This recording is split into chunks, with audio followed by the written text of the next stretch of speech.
Today we will start with expression for the maximum work.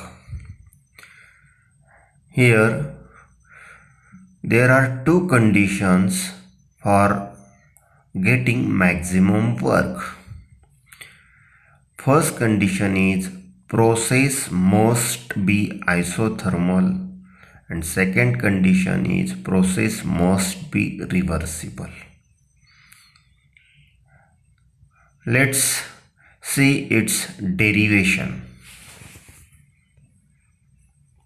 Consider n moles of an ideal gas is enclosed in a cylinder which is fitted with frictionless movable rigid piston.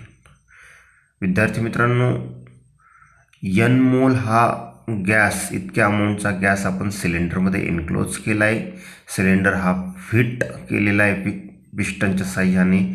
तो gas हा एन्क्लोज झालेला आहे सिलेंडरमध्ये आणि तो जो piston आहे हा फ्रिक्शनलेस मूव्हेबल आणि रिजिड आहे.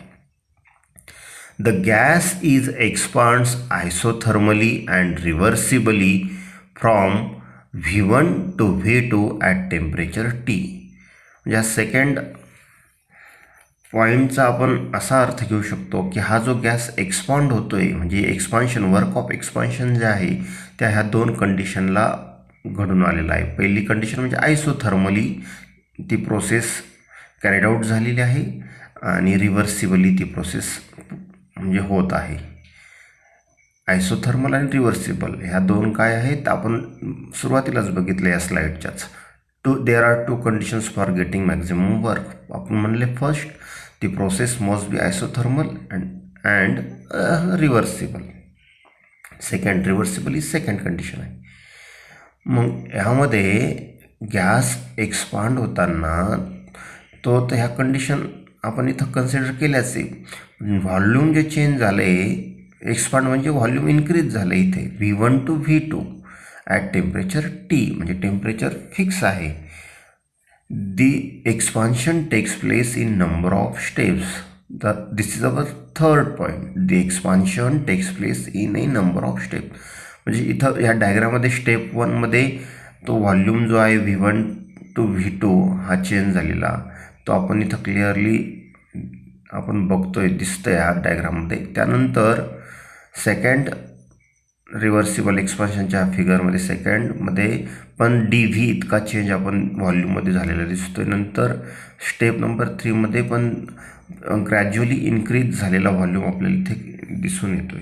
म्हणजे हे नंबर ऑफ स्टेप्समध्ये हे एक्सपान्शन घडून येते. Next point is derivation for Wmax.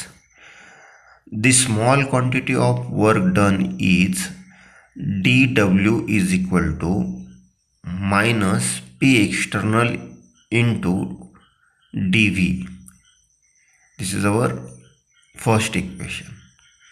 As we know that pressure exerted by the gas is greater and pressure exerted by the surrounding is as compared to gas is less.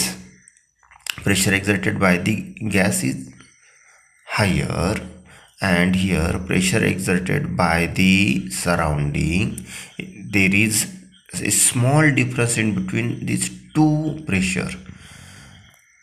That means here P external is equal to P minus dP. मित्रांनो एकदम थोडा फरक असतो या दोन प्रेशरमध्ये. P external जे आहे ते इन्फायनाइटसिमली स्मॉलर आहे. कशापेक्षा तर गॅस जे प्रेशर एक्झर्ट करते त्याच्यापेक्षा. म्हणून आपण P एक्सटर्नलच्या याच्यामध्ये तो प्रेशर जो आहे तो आपण फाइंड आउट इथं घेतलेला आहे. P external is equal to P minus dP. Combining equations first and second आपण हे दोन्ही कंबाईन केल्यानंतर आपल्याला एक इक्वेशन मिळेल. dW is equal to minus into the bracket P minus dP into dV.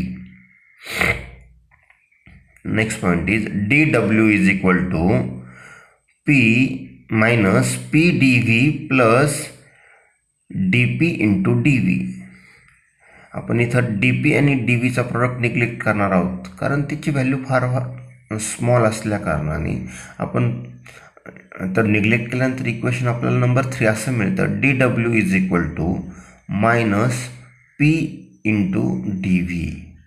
The work done in each single step is given by above equation. आपण म्हणले ही process जी आहे डब्ल्यू मॅक्स रिव्हर्सिबल एक्सपान्शनची जी process आहे त्याच्यामध्ये काय होतं आहे, या रिव्हर्सिबल एक्सपान्शनच्या प्रोसेसमध्ये प्रत्येक स्टेजला आपल्याला ते डी डब्ल्यू इतकं वर्क मिळतं. आपण हे वर्क जर इंटिग्रेट केलं इक्वेशन नंबर 3 तर आपल्याला डब्ल्यू मॅक्स मिळेल. डेरिवेशन फॉर डब्ल्यू मॅक्सचं सेकंड पुढच्या स्लाईडमध्ये नेक्स्ट स्लाईडमध्ये integrating this equation D W is equal to minus P into D V within proper limit we get new equation as integration of D W is equal to minus integration from V1 to V2 P into dV. Hence, in the next step equation becomes W max is equal to minus integration of V1 to V2 P into dV. Using the ideal gas equation, PV is equal to nRT, W max is equal to minus integration of V1 to V2 nRT dV upon V. In the next step, W max is equal to minus nRT integration from V1 to V2 dV upon V, because here T is constant. Again, W max is equal to minus nRT ln into the bracket V from limit V1 to V2. W max is equal to minus nRT into the bracket log V2 minus log V1. In next step is W max is equal to minus nRT log V2 upon V1. After simplifying this, we get W max is equal to minus 2.303 nRT log to the base 10 V2 upon V1. At constant temperature, P1 V1 is equal to P2 V2 or V2 upon V1 is equal to P1 upon P2. म्हणजे आपल्याला मिळालेल्या इक्वेशनमध्ये V2 आपण V1च्या ऐवजी आपण P1 upon P2 substitute केल्यानंतर आपल्याला equation मिळेल प्रेशरच्या टर्म्समध्ये डब्ल्यू मॅक्सचं असं मिळेल, W max is equal to minus 2.303 nRT log to the base 10 P1 upon P2. Let's see problem.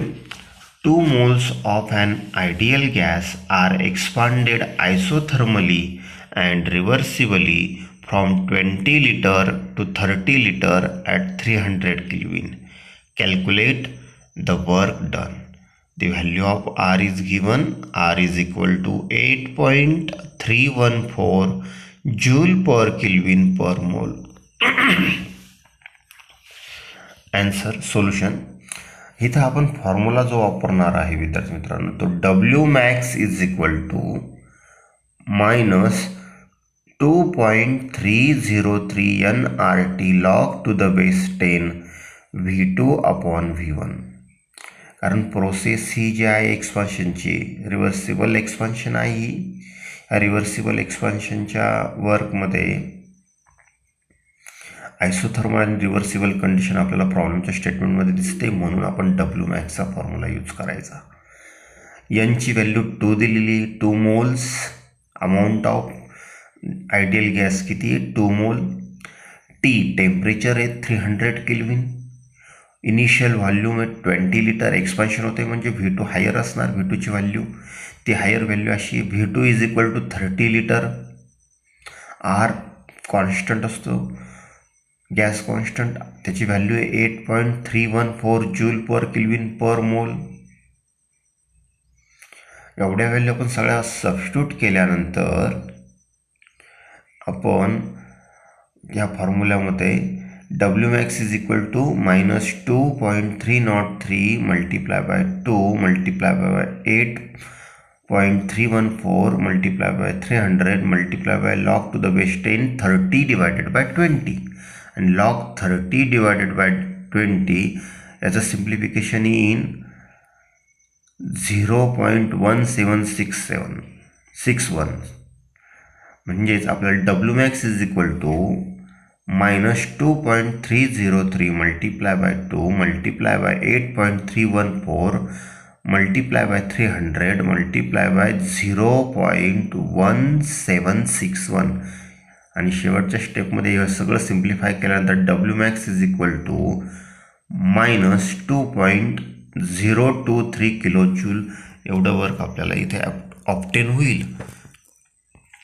Next problem 22 grams of CO2 are compressed isothermally and reversibly at 298 Kelvin from initial pressure of 100 kilopascal when the work obtained is 1.2 kilojoule.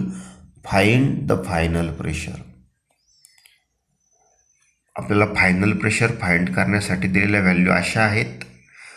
CO2चं mass 22 gram दिलेलं आहे.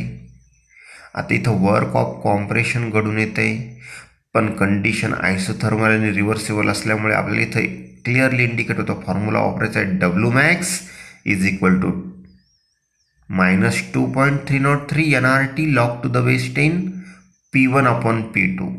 आता V2 आपण V1 या फॉर्म्युल्यामध्ये ही term का नाही use केली तर आपल्याला प्रेशरच्या रिलेटेड असलेला फॉर्म्युला वापरायचा आहे. म्हणजे Wmaxच्या संदर्भातील हे जे दोन फॉर्म्युले आहेत आपण ते पूर्ण लर्न करायचे असतात केअरफुली. म्हणजे W is equal to W म्हणजे Wmax आपण पण लिहू शकतो. Wmax is equal to -2.303 NRT log to the base 10 P1 upon P2. आपल्याला फायनल प्रेशर फाइंड आउट करायचं म्हणजे P2 फाइंड आउट करायचं आहे. दिलेली व्हॅल्यू आपल्याला आहे एनची व्हॅल्यू आपण इथं कॅल्क्युलेट करू शकतो. कशी करणार आहे तर 22 ग्रॅम मास हे आपलं कार्बन डायऑक्साईडचं आहे आणि मोलर मास असतं 44. म्हणजे 22 डिवायडेड बाय 44 ॲन्सर इज 0.5 मोल. म्हणजे यांची व्हॅल्यू अमाऊंट ऑफ सबस्टन्स जो आपण गॅस कॉम्प्रेस केला आहे हा कार्बन डायऑक्साईड याची किती आलेली आहे नंबर ऑफ मोल्स तर 0.5 मोल्स. टी टेम्परेचर ही प्रोसेस किती थ्रूआउट कोणत्या टेम्परेचरला घडून आली ही प्रक्रिया तर 298 केल्विन ह्या टेम्परेचरला ही सगळी प्रोसेस वर्क ऑफ कॉम्प्रेशन ही घडून आलेली आहे. P1 म्हणजे काय इनिशियल प्रेशर 100 किलोपास्कल आहे. म्हणजे 100 किलोपास्कल हे प्रेशर आहे. वर्क किती घडलेलं आहे तर वर्क इथं वर्कचे मॅग्निट्यूड अमाऊंट आहे 1200 जूल. मग ह्या सगळ्या व्हॅल्यू पुट केल्यानंतर आपल्याला असं म्हणता येईल 1200 joule is equal to -2.303 multiply by 0.5 multiply by 8.314 joule per Kelvin per mole multiply by 298 Kelvin multiply by log to the base 10 100 kilopascal divided by P2 or log to the base 10 100 kilopascal divided by P2 is equal to -1200 divided by 2.303 multiply by 0.5 multiply by 8.314 multiply by 298. After simplification we get 100 kilopascal upon P2 is equal to antilog of -0.4206. Answer is P2 is equal to 263.4 kilopascal. Next problem is 300 millimoles of an ideal gas occupies 13.7 decimeter cube at 300 Kelvin. Calculate the work done when the gas is expanded until its volume has increased by 2.3 decimeter cube. तर आपल्याला A B C ह्या 3 इथं conditions दिल्या आहेत. त्या कंडिशन्सला work काढायचे. पहिली condition आयसोथर्मली आपण वर्क ऑफ काय केलेलं इथं वर्क डन केलेलं आहे आयसोथर्मली आणि against a constant external pressure.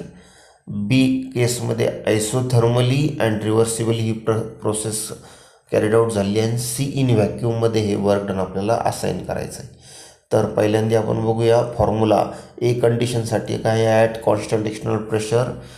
तर आपण फॉर्म्युला वापरणार आहे W is equal to minus P external into delta V. Value दिलेली एक्सटर्नल प्रेशरची 0.3 बार ती आपण सबस्टिट्यूट केली.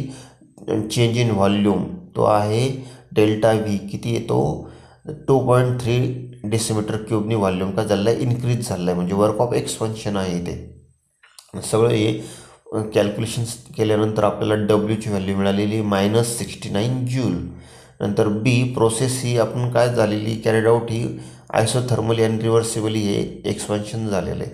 मग आपण असं म्हणू शकतो W max is equal to -2.303 N R T log to the base 10 V2 upon V1 हा फॉर्म्युला आपण इथे यूज करणार. यांची व्हॅल्यू आपल्याला इथे 300 मिलीमोल्स दिली म्हणजे ती आली आहे 0.3 मोल्स. टेम्परेचर आहे 300 केल्विन. आपण ह्या डब्ल्यू मॅक्सच्या फॉर्म्युलामध्ये सगळ्या व्हॅल्यू टाकल्या. त्यानंतर आपल्याला डब्ल्यू मॅक्सच्या सिम्प्लिफिकेशन नंतर व्हॅल्यू मिळाली -116.1 जूल. आणि व्हॅक्यूम तर माहिती आपल्याला व्हॅक्यूमसाठी आपण हाच फॉर्म्युला वापरणार. वर्क होत नसतं 0 असतं कारण पी एक्सटर्नल तिथं 0 आहे. फॉर्म्युला पण आपण मेन्शन करणार W is equal to minus P external into delta V. म्हणजे ज्यावेळेस आपण म्हणतो की वर्क हे व्हॅक्यूममध्ये जर झालं तर त्या ठिकाणी एक्सटर्नल प्रेशर नसल्यामुळे ॲब्सेंट असल्यामुळे इथं वर्क काय असेल 0 असेल. Thank you very much.